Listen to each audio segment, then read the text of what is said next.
We won this 2009 Honda Civic with front end damage from Copart Auto Auction for just $1,650. And we turned it into this clean, dependable ride that is now valued at $4,500. Want to know how we did it? Stay locked in. We'll show you how. Hey, what's going on, guys? Welcome back to the channel, and we got another one. We're going to be bidding on a 2009 Honda Civic on Copart. So this one's coming out of Richmond, Virginia. It has 171K on the dash. It is a salvage title, so we're gonna have to rebuild or convert this title into a rebuild title, right? So we're looking at front end damage that we can see on the front bumper cover, as well as the fender driver's side. Nothing too crazy. This is exactly what we like. We like getting vehicles that have low to mid-level damage. Nothing too crazy. Pretty much just panel replacements.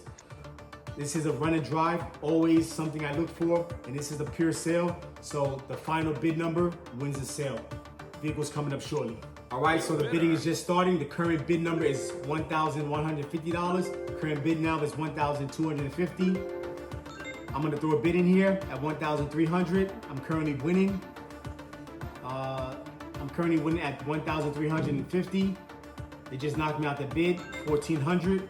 I'm gonna put another bid in. $1,450. I'm currently winning at $1,450. Let's see, we got a budget of about $1,500.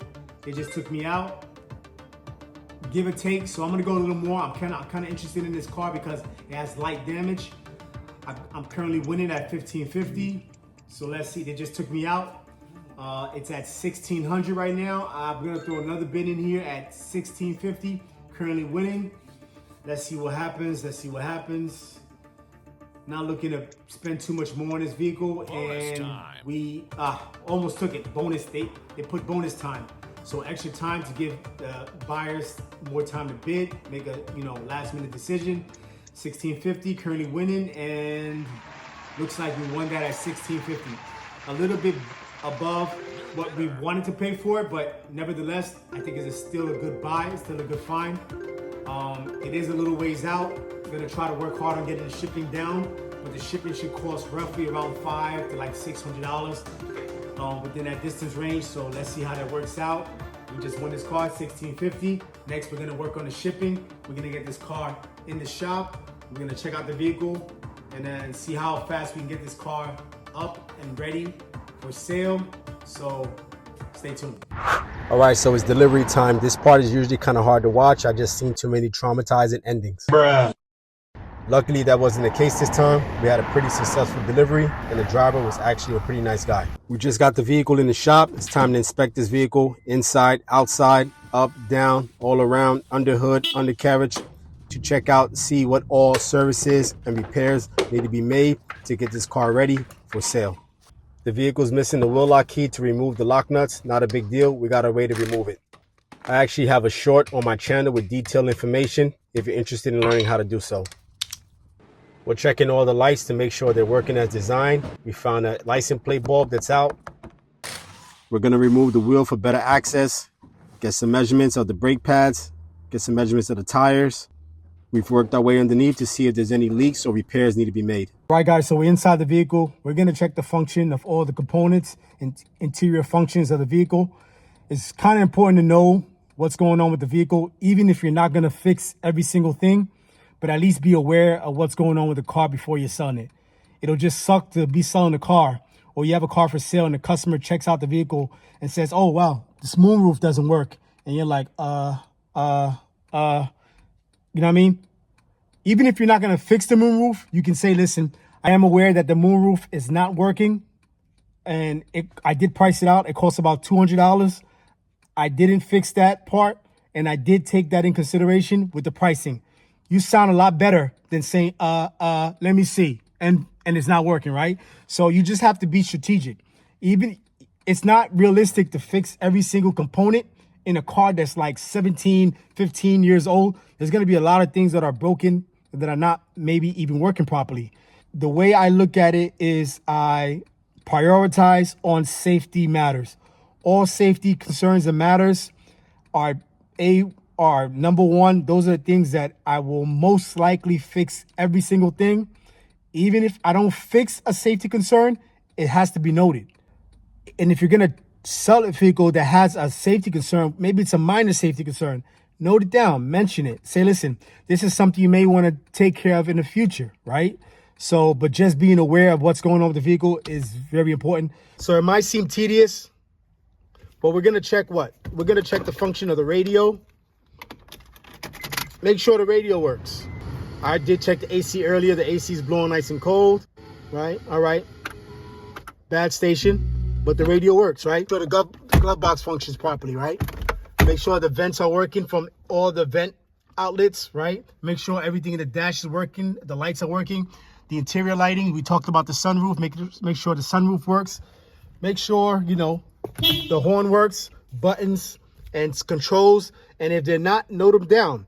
You may not have to mention every single little thing, but if it's something that is essential, like customers care about whether or not their cruise control works, if it has Bluetooth, whether or not the Bluetooth functions work. And if those things don't work and you're able to catch that and you note it down and say, listen, this is not working, this is not working, you look like a better salesman than someone who's just trying to get over on the customer. And maybe that's not your intentions, but if you're fully aware of the vehicle and what's going on with the car, trust me, 9 out of 10 times, that would help you sell the car even better because you're aware and you have made the customer feel comfortable in your sale, right? Because you're not trying to get over on them. So check things out, check everything out, check the seat functions, and be aware of what's going on with the vehicle, even if you're not gonna fix everything. All right, guys, so we just got through with the inspection. We're gonna go over the findings.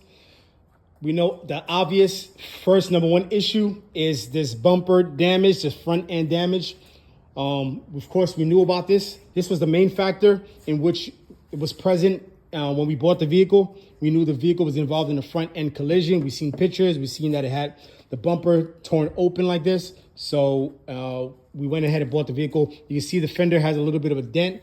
So as far as the bumper, usually in the past, I would replace this.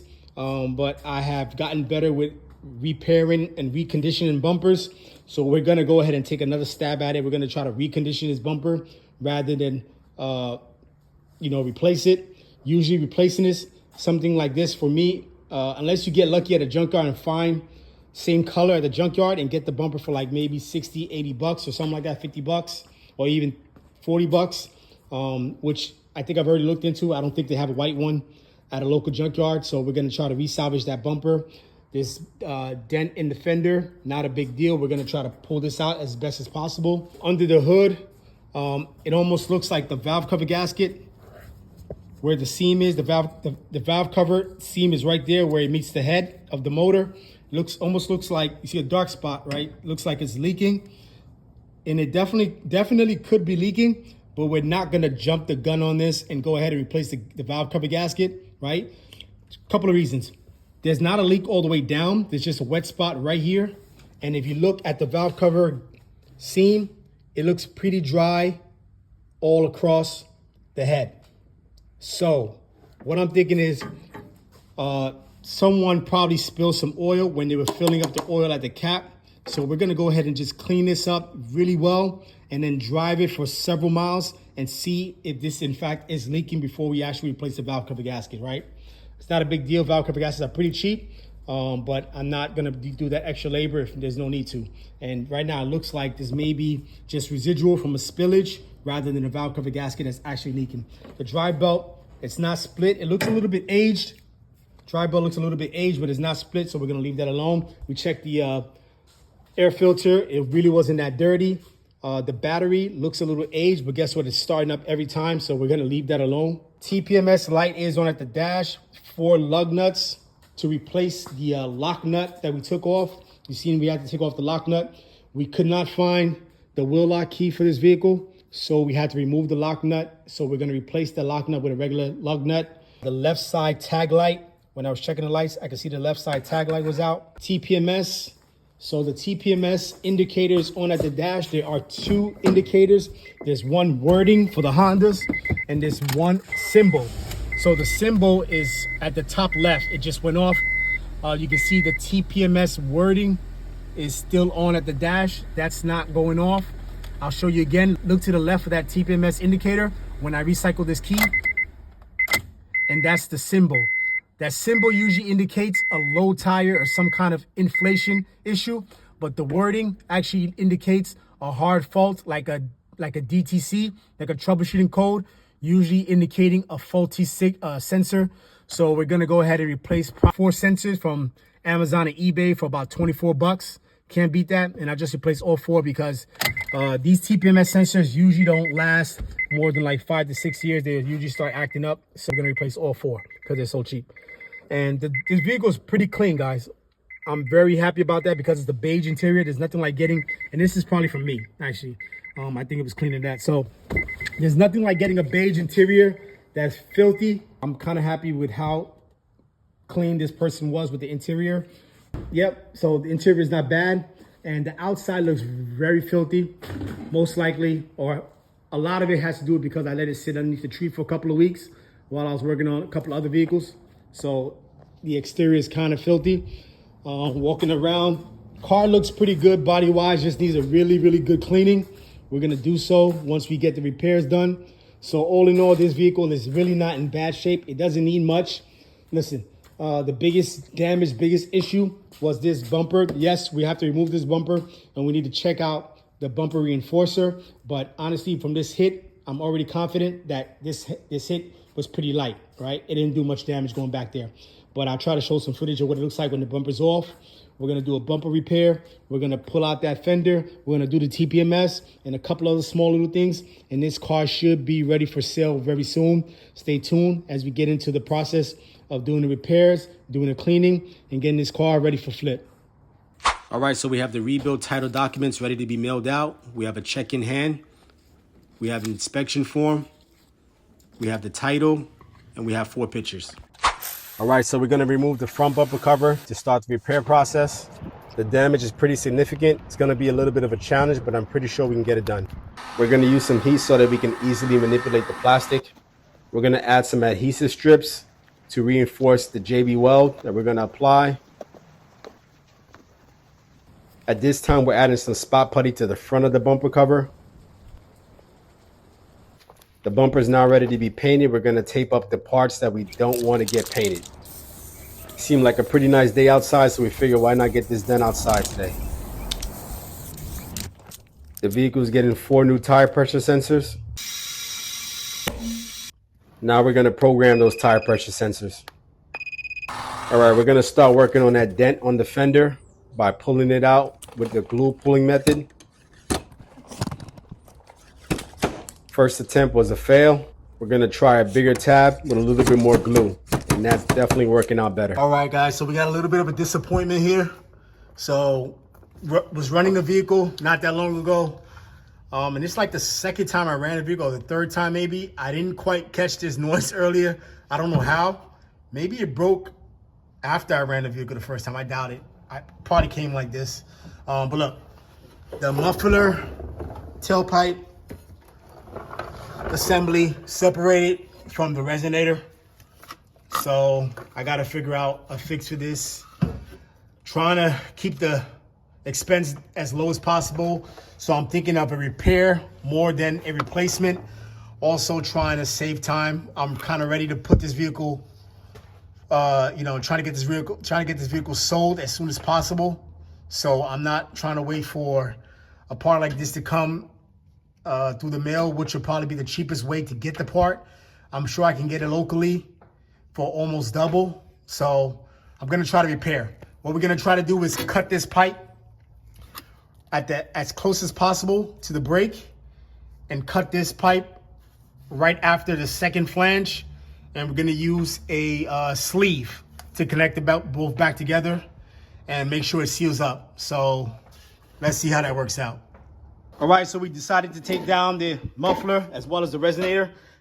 Separated the muffler, got it away from the vehicle, and lowered the resonator for easier access to cut the pipes off. And the main reason why we did that is because the pipe is sitting right next to the fuel tank, and just a precautionary measure, because we were gonna be using this reciprocating saw. It was gonna be causing a lot of sparks, and we didn't want to blow up. So definitely feel safer doing it this way. So yeah, we're gonna go ahead and cut those ends off now. All right, so we got that piece cut off. We're gonna head down to a local parts store to go find an adapter repair kit for this pipe. adapter with a couple of exhaust clamps, right? So got a couple of these, so hopefully it'll work. Bought it from a local O'Reilly store, right? So we'll see. Let's see how this works out. All right, so we're heating up the adapter because it wouldn't quite fit over the flange of the exhaust pipe end. So we were hoping that this heat would expand the metal.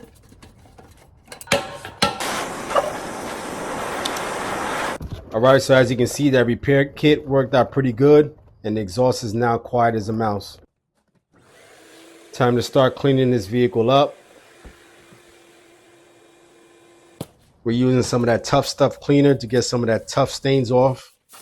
Like I always say, presentation is everything. I always get a lot of compliments about how good and clean these vehicles look when the customers come to look at them. We're gonna slap on this steering wheel cover that we bought from Amazon for about $8.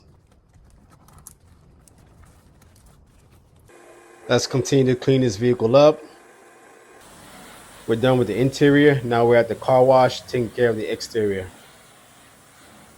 The vehicle cleaned up pretty nicely. I think you would agree.